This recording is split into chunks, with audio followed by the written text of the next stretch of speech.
Bones als seguidors de Juguem a 1-1.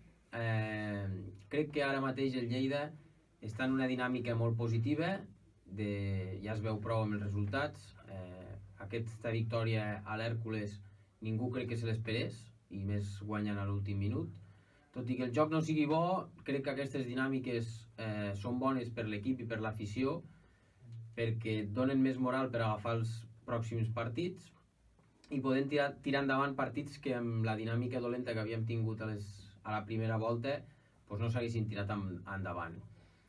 Referent al partit d'aquesta setmana contra l'Hèrcules, el joc va ser molt pobre, òbviament perquè això no és una cosa nova. El Lleida, com anem comentant, li falta mig del camp, i jo sempre opino que un equip de futbol sense mig del camp no rutlla.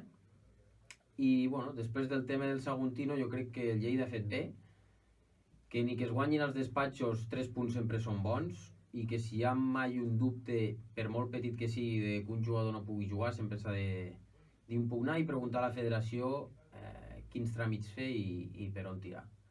I bueno, esperem que el Lleida continuï amb aquesta dinàmica i que puguem somiar una mica amb el playoff, i si no l'aconseguim, almenys que aconseguim la Copa del Rei.